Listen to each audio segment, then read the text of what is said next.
మహేందర్ రెడ్డితో కాంగ్రెస్ నేతలకు పెద్ద పరేషానొచ్చి పడిందట. నిన్న మొన్నటి వరకు హైడ్రా నుంచి బయటపడ్డాం అనుకునే లోపే పట్నం వచ్చి తమ బండారం మళ్లీ బయట పెట్టాడని తలలు పట్టుకుంటున్నారట. ఇప్పటికే హిమాయత్ సాగర్ FTL బఫర్ జోన్లలో మంత్రులు, ఎమ్మెల్యేలు, కాంగ్రెస్ నేతలకు చెందిన వారి ఫామ్ హౌస్, గెస్ట్ హౌస్లు ఉన్నాయని ప్రచారం జోరుగా సాగుతోంది. విజువల్స్ తో సహా బయటపడింది. వీటిని కూల్చాలనే డిమాండ్ బలంగా వచ్చింది. అయితే కాంగ్రెస్ నేతలు మాత్రం అలా ఏం కాదు, మేం ఆక్రమించుకోలేదంటూ చెప్పుకుంటూ వచ్చారు. కింద మీద పడి ఎలాగో అలా హైడ్రాను ఆ పక్కకు రాకుండా ఆపేశారు.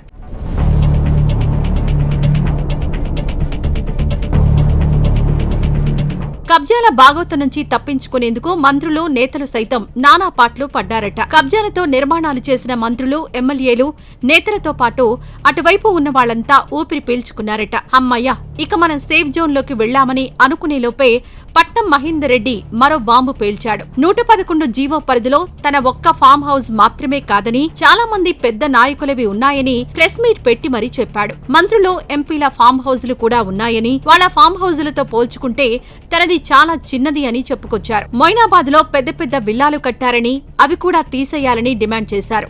త్రిభువన్ జీవోలో చాలా మంది ఉన్నారు. ఎందుకు ఇక మీరు పెద్దోళ్ళు ఉన్నారు, అంతా దానిలో ఎంపీలు ఉన్నారు, మంత్రులు ఉన్నారు, అందరు ఉన్నారు. అందులో నాది ఇంత ఉన్నది. అది వాళ్ళ దాంట్లో పోలి చూస్తే నాకు చిన్నది. పట్నం మహేందర్ రెడ్డి మాటలతో మరోసారి ఈ ఇష్యూ తెరమీదకొచ్చింది. నిజంగానే అక్కడ అక్రమ నిర్మాణాలు జరిగాయా అన్న అనుమానాలు మరింత బలపడ్డాయి. పట్నం చెప్పినట్లు పెద్ద పెద్ద వాళ్లు అక్కడ నిర్మాణాలు చేసుకున్నారు కాబట్టే హైడ్రా అటువైపు వెళ్లడం లేదా అన్న సందేహాలు వ్యక్తమవుతున్నాయి. లేదంటే ఎందుకు చర్యలు తీసుకోవడం లేదని అంటున్నారు. ఖచ్చితంగా వీటిపై చర్యలు తీసుకోవాలనే డిమాండ్ సైతం మళ్లీ వినిపిస్తోంది.